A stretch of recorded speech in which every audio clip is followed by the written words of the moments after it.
Yaakov lived in the land of his father's travels, in the land of Canaan. This is the history of the generations of Yaakov. Yosef, being 17 years old, was feeding the flock with his brothers. He was a boy with the sons of Bilhah and Zilpah, his father's wives. Yosef brought an evil report of them to their father. Now Yisrael loved Yosef more than all his children, because he was the son of his old age, and he made him a coat of many colors. His brothers saw that their father loved him more than all his brothers, and they hated him and couldn't speak peaceably to him. Yosef dreamed a dream, and he told it to his brothers, and they hated him all the more. He said to them, "Please hear this dream which I have dreamed. For behold, we were binding sheaves in the field, and behold, my sheaf arose and also stood upright, and behold, your sheaves came around and bowed down to my sheaf." His brothers said to him, "Will you indeed reign over us, or will you indeed have dominion over us?" They hated him all the more for his dreams and for his words. He dreamed yet another dream, and told it to his brothers, and said, "Behold, I have dreamed yet another dream, and behold, the sun and the moon and 11 stars bowed down to me." He told it to his father and to his brothers. His father rebuked him and said to him, "What is this dream that you have dreamed? Will I and your mother and your brothers indeed come to bow ourselves down to you to the earth?" His brothers envied him, but his father kept this saying in mind. His brothers went to feed their father's flock in Shechem. Yisrael said to Yosef, "Aren't your brothers feeding the flock in Shechem? Come, and I will send you to them." He said to him, "Here I am." He said to him, "Go now, see whether it is well with your brothers and well with the flock, and bring me word again." So he sent him out of the valley of Hebron, and he came to Shechem. A certain man found him, and behold, he was wandering in the field, and the man asked him, saying, "What are you looking for?"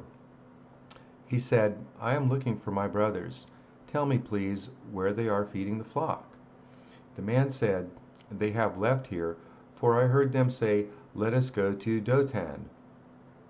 Yosef went after his brothers and found them in Dothan. They saw him afar off, and before he came near to them, they conspired against him to kill him. They said one to another, "Behold, this dreamer comes. Come now, therefore, and let's kill him and cast him into one of the pits, and we will say, 'An evil animal has devoured him.' We will see what will become of his dreams." Reuben heard it and delivered him out of their hand and said, "Let's not take his life." Reuben said to them, "Shed no blood. Throw him into this pit that is in the wilderness, but laid no hand on him, that he might deliver him out of their hand to restore him to his father." It happened, when Yosef came to his brothers, that they stripped Yosef of his coat, the coat of many colors that was on him, and they took him and threw him into the pit. The pit was empty, there was no water in it. They sat down to eat bread, and they lifted up their eyes and looked, and saw a caravan of Yishmaelim was coming from Gilad, with their camels bearing spices and balm and myrrh, going to carry it down to Mitzrayim. Yehudah said to his brothers, "What profit is it if we kill our brother and conceal his blood? Come, and let's sell him to the Yishmaelim, and let not our hand be on him, for he is our brother, our flesh." His brothers listened to him. Midianim, who were merchants, passed by, and they drew and lifted up Yosef out of the pit, and sold Yosef to the Ishmaelim for 20 pieces of silver. They brought Yosef to Mitzrayim. Reuben returned to the pit, and saw that Yosef wasn't in the pit, and he tore his clothes.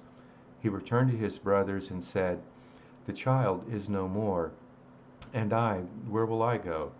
They took Yosef's coat, and killed a male goat, and dipped the coat in the blood.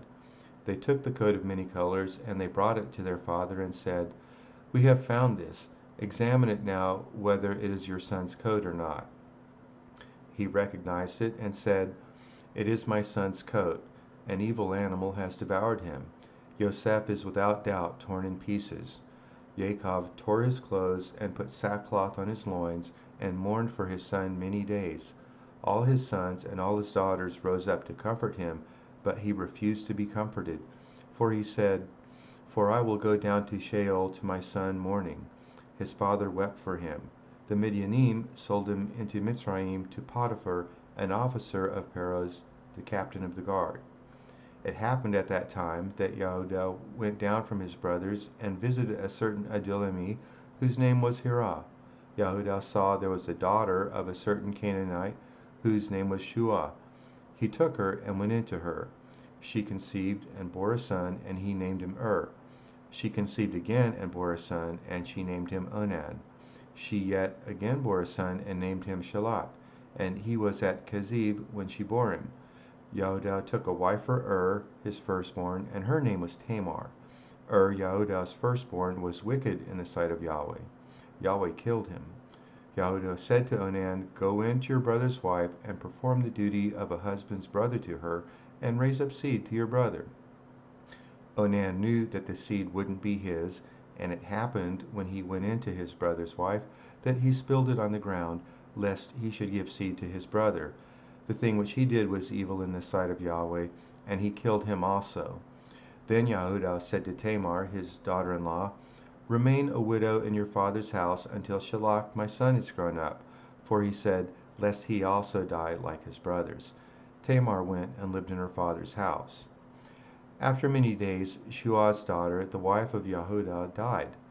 Yehudah was comforted and went up to his sheep shearers to Timnah, he and his friend Hirah the Adulami.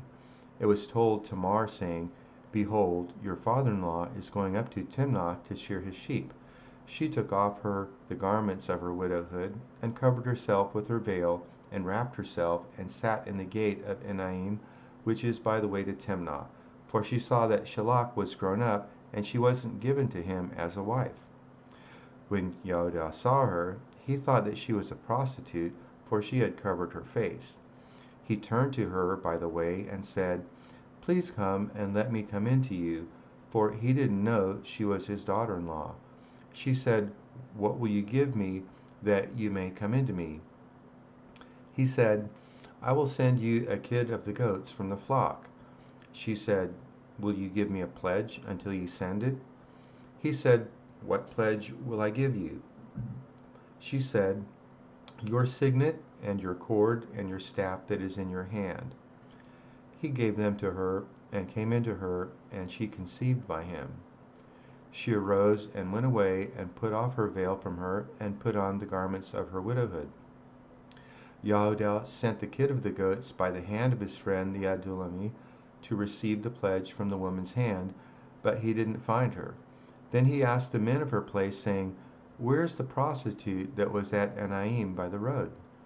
They said, There has been no prostitute here. He returned to Yehudah and said, I haven't found her, and also the men of the place said, There has been no prostitute here. Yehudah said, Let her keep it, lest we be shamed. Behold, I sent this kid, and you haven't found her. It happened about 3 months later that it was told Yehudah, saying, Tamar, your daughter-in-law, has played the prostitute, and moreover, behold, she is with child by prostitution. Yehudah said, Bring her forth, and let her be burnt. When she was brought forth, she sent to her father-in-law, saying, By the man whose these are, I am with child. She also said, Please discern whose are these, the signet and the cords and the staff. Yehudah acknowledged them and said, She is more righteous than I, because I didn't give her to Shalach my son.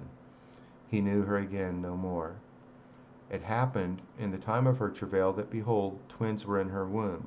It happened when she travailed that one put out a hand, and the midwife took and tied a scarlet thread on his hand, saying, This came out first. It happened as he drew back his hand that, behold, his brother came out, and she said, Why have you made a breach for yourself? Therefore his name was called Perth. Afterward his brother came out that had the scarlet thread on his hand, and his name was called Zerah. Yosef was brought down to Mitzrayim. Potiphar, an officer of Pharaoh's, the captain of the guard, a Mitzrayan, bought him from the hand of the Ishmaelim that had brought him down there. Yahweh was with Yosef, and he was a prosperous man. He was in the house of his master the Mitzrayan. His master saw that Yahweh was with him, and that Yahweh made all that he did prosper in his hand. Yosef found favor in his sight. He ministered to him, and he made him overseer of his house, and all that he had he put into his hand. It happened from time to time that he made him overseer in his house, and over all that he had, that Yahweh blessed the Mitzrayim's house for Yosef's sake, and the blessing of Yahweh was on all that he had in the house and in the field. He left all that he had in Yosef's hand. He didn't concern himself with anything except for the food which he ate. Yosef was well built and handsome. It happened after these things that his master's wife cast her eyes on Yosef, and she said, "Lie with me." But he refused and said to his master's wife, "Behold, my master doesn't know what is with me in the house, and he has put all that he has into my hand. He isn't greater in this house than I, neither has he kept back anything from me but you, because you are his wife. How then can I do this great wickedness and sin against Elohim?" It happened that as she spoke to Yosef day by day, that he didn't listen to her, to lie by her, or to be with her. It happened about this time that he went into the house to do his work, and there were none of the men of the house inside. She caught him by his garment, saying, "Lie with me." He left his garment in her hand and ran outside. It happened, when she saw that he had left his garment in her hand, and he had run outside, that she called to the men of her house, and spoke to them, saying, "Behold, he has brought in a Hebrew to us to mock us. He came in to lie with me, and I cried with a loud voice." It happened, when he heard that I lifted up my voice and cried, that he left his garment by me and ran outside. She laid up his garment by her until his master came home. She spoke to him according to these words, saying, "The Hebrew servant whom you have brought to us came in to me to mock me, and it happened as I lifted up my voice and cried, that he left his garment by me and ran outside." It happened, when his master heard the words of his wife, which she spoke to him, saying, "This is what your servant did to me," that his wrath was kindled. Yosef's master took him and put him into the prison, the place where the king's prisoners were bound, and he was there in custody. But Yahweh was with Yosef, and showed kindness to him, and gave him favor in the sight of the keeper of the prison. The keeper of the prison committed to Yosef's hand all the prisoners who were in the prison. Whatever they did there, he was the doer of it. The keeper of the prison didn't look after anything that was under his hand, because Yahweh was with him, and that which he did, Yahweh made it to prosper.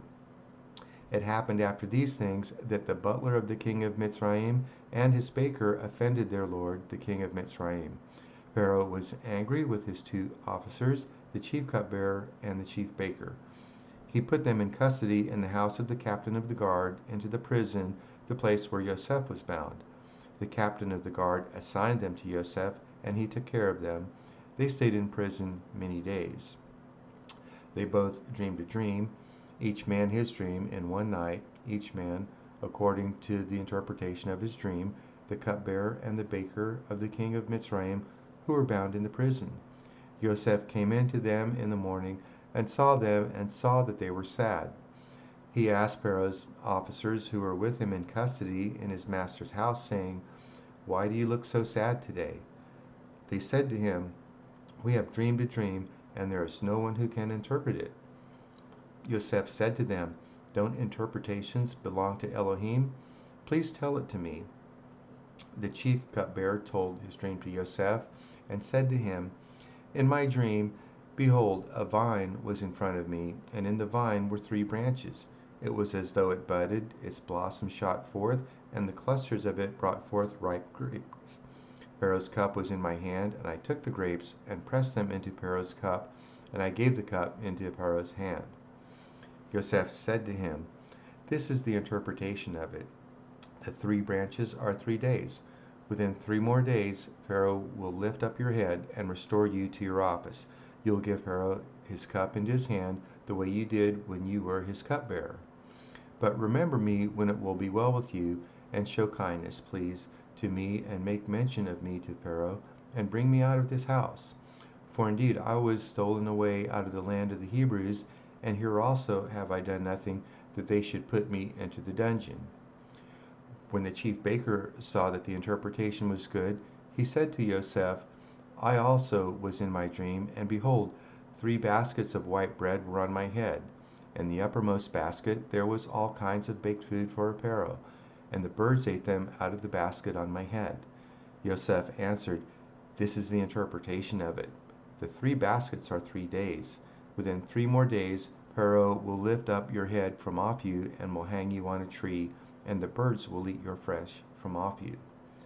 It happened the 3rd day, which was Pharaoh's birthday, that he made a feast for all his servants, and he lifted up the head of the chief cupbearer and the head of the chief baker among his servants. He restored the chief cupbearer to his position again, and he gave the cup into Pharaoh's hand. But he hanged the chief baker as Yosef had interpreted to them. Yet the chief cupbearer didn't remember Yosef, but forgot him.